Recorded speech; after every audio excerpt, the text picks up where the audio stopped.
जय माँ कामाक्षी, जय माँ ललितांबिका। आज ललिता सहस्रनाम के श्लोक 39 का अर्थ हम समझेंगे। श्लोक क्या है? आज्ञा चक्रांतरालस्था रुद्र ग्रंथि विभेदिनी सहस्राराम्बुजारूढ़ा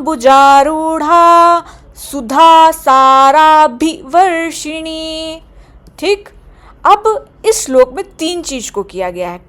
चेतना को कमल, अमृत वर्षा हो रही है और ग्रंथि भेदन, तीन चीज की बात हो रही है। सहस्त्रदल कमल की बात, अनफोल्डिंग, सहस्रार बोलते हैं ना, तो वहां कमल लोटस से दिखाए तो अनफोल्डिंग कॉन्शियसनेस। सुधा सारा भी वर्षिणी, यहां पे किस चीज की बात की जा रही है? ब्लिस की बात की जा रही है। और ग्रंथि भेदन, ईगो डिसोल्यूशन जो होता है। ठीक, अगर साइंस की लैंग्वेज में समझे तो। अब इसको समझने से पहले हम इन तीन बातों को समझते हैं। ये तो सबको पता है, लेकिन इसके बाद आते हैं, उसके बाद श्लोक का अर्थ समझेंगे। हमारे शरीर में कुल कितनी नाड़ियां हैं? 72,000 नाड़ियां हैं। इनमें से 3 प्रमुख नाड़ियां हैं और मर्मा बिंदु। मर्मा क्या होता है? 107 मर्मा बिंदु है, आगे के स्लाइड में समझाऊंगी। 3 प्रमुख नाड़ियां कौन सी हैं? ईड़ा, पिंगला, सुषुम्ना। सुषुम्ना बीच की। जब ईड़ा और पिंगला बैलेंस होते हैं तो सुषुम्ना एक्टिवेट होती है। ठीक, लेकिन अभी तक हमको ये पता था, अब ये देखो, अभी तक हमको ये पता था कि सुषुम्ना ही एक जो फाइनल जिसमें प्राण बीच में होते हैं, लेकिन सुषुम्ना के 3 लेयर्स होते हैं। सुषुम्ना, आप ये ग्राफ देख रहे हो, सुषुम्ना सबसे बाहर लेयर होता है। सुषुम्ना के अंदर होती है वज्र नाड़ी, चित्रिणी नाड़ी, ब्रह्म नाड़ी।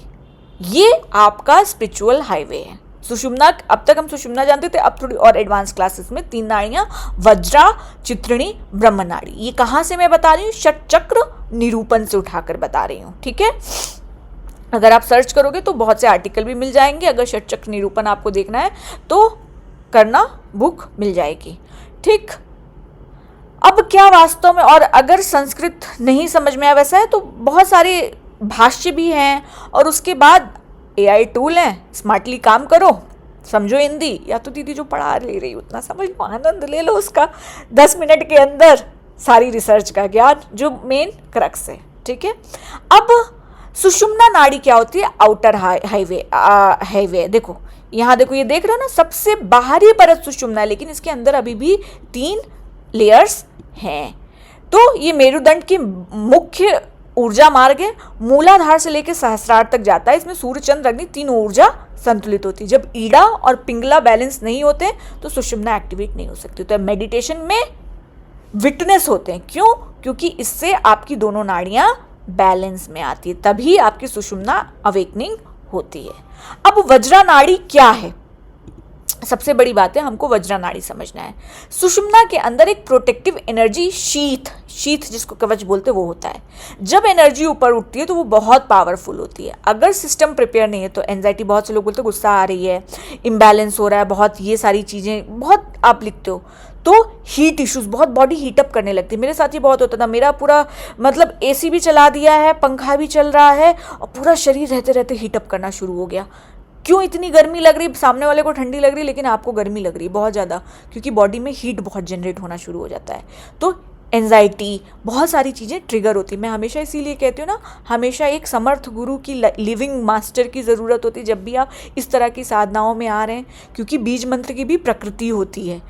ठीक, अब इसको, सिस्टम को प्रोटेक्ट करती है। अब इसके बाद जो इंपॉर्टेंट आती है चित्रिणी नाड़ी, वज्रा के अंदर अत्यंत सूक्ष्म मकड़ी के जाले जैसा।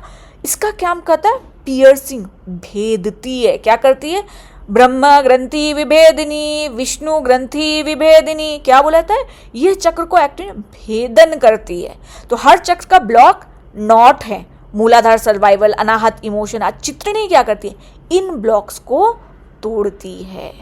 फॉर एग्जाम्पल, अगर चेतना मूलाधार पे, सर्वाइवल मोड पे है ना, रोटी कपड़ा मकान, फिर तब किस गुण में है? जैसे याद करिए, 3 गुण होते हैं, सत्व गुण, रजस गुण, तामसिक गुण।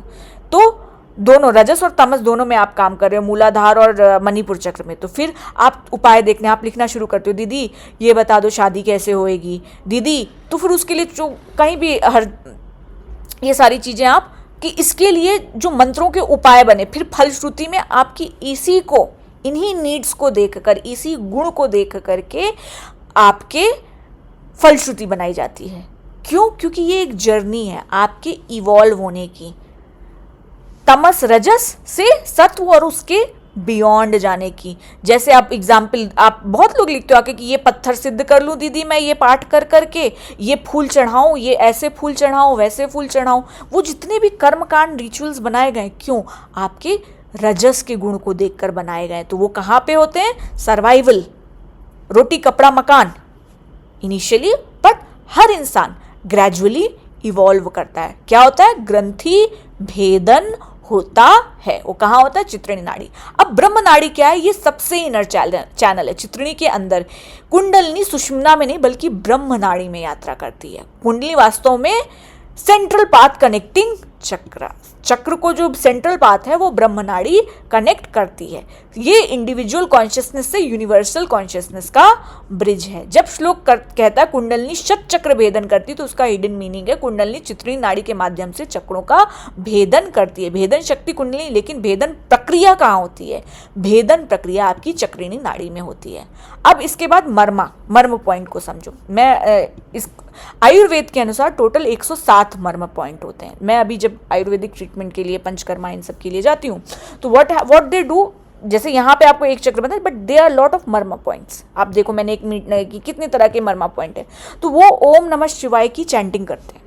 सो दे आर मर्मा स्पेशलिस्ट, उनको बाकायदा ट्रेनिंग दी जाती है। जैसे अगर पैर में बहुत दर्द हो रहा है, हाथ में बहुत दर्द हो रहा है, हाँ, तो क्या करेंगे? उस पॉइंट पे उनके सटल, पूरी हाथ को नहीं, उनके सटल पॉइंट्स उस पर रखेंगे। और वो तो मैं कोई, आप करते क्या हो मतलब करके, मतलब बहुत रिलैक्स हल्का फील होता। तो दे से कि we are like initiated and we do the Om Namah Shivaya की मर्मा ट्रीटमेंट। वो आयुर्वेद में ओम नमः शिवाय की वो चैंटिंग करते हैं।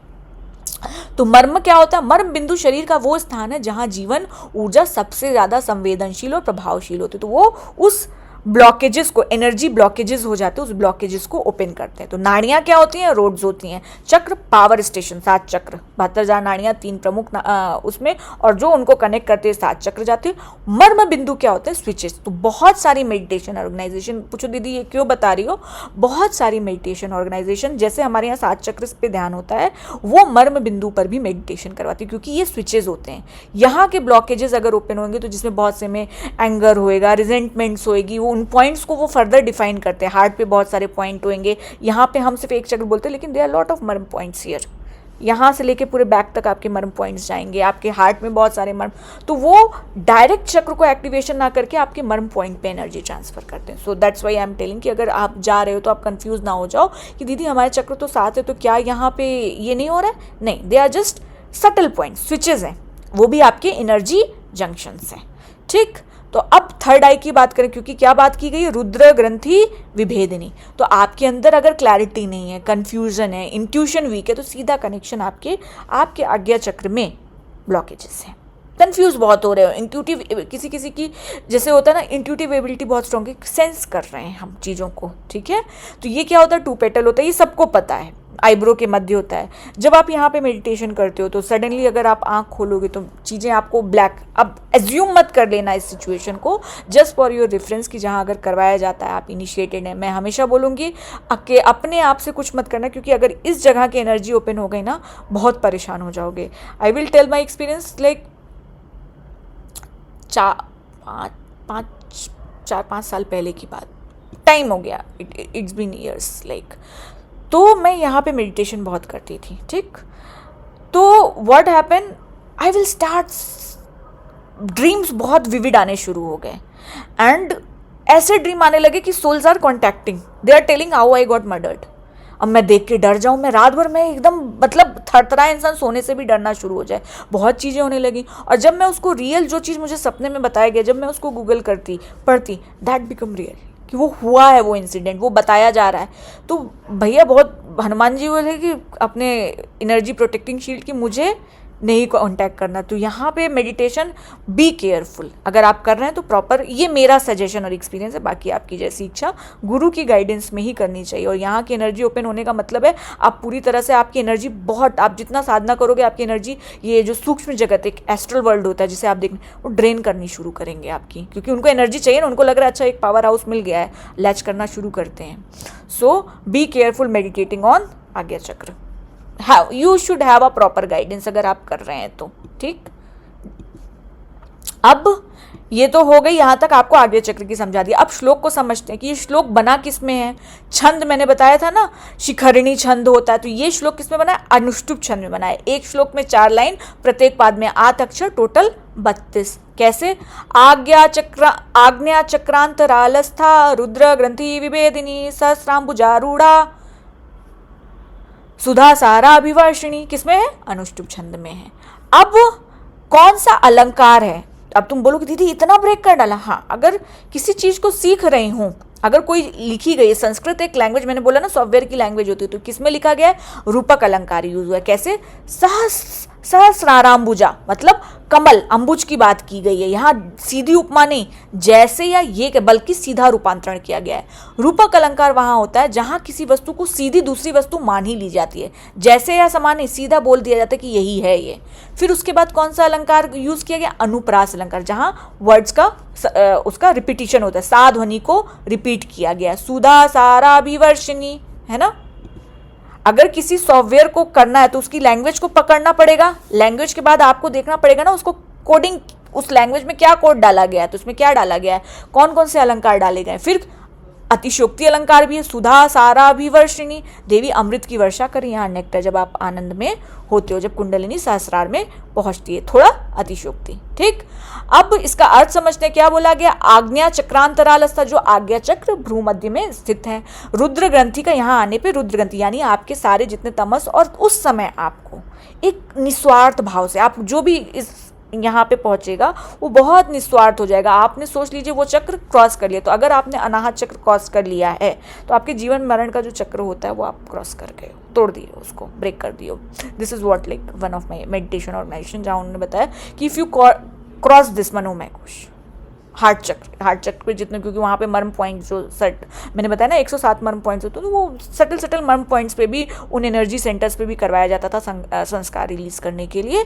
तो आप जीवन मरण के चक्र को तोड़ दिया। अब आज्ञा चक्र पे आएगा तो राजसिक तामसिक सारे संस्कारों से आप ऊपर उठ चुके होगे। जब यहाँ चेतना, आपकी कॉन्शियसनेस, आप एक निस्वार्थ भाव से कार्य करोगे। और यहाँ क्या होता है? रुद्र ग्रंथि, आपका ईगो, अहंकार, वो डिसोल्यूशन होता है।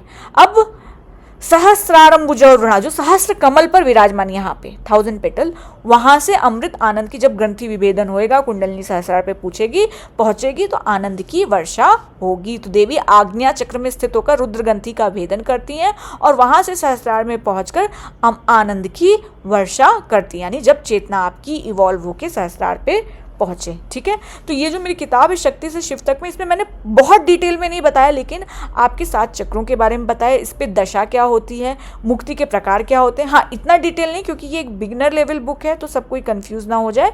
तो बेसिक मैंने इस किताब में बताया हुआ है, और जो आगे मैं इसी किताब से जो भी है लेकर आके आपको बताऊंगी। ठीक है, तो यहीं पे इस वीडियो को अंत करते हैं। होप कि 39 श्लोक आपको क्लियर है, धीरे धीरे सारे श्लोक के आ जाएंगे आपको। ठीक, तो आप समझ जाइए आपकी यात्रा क्या है। Everyone evolve in their consciousness journey. ठीक, चलो, जय माँ कामाक्षी, जय माँ ललितांबिका।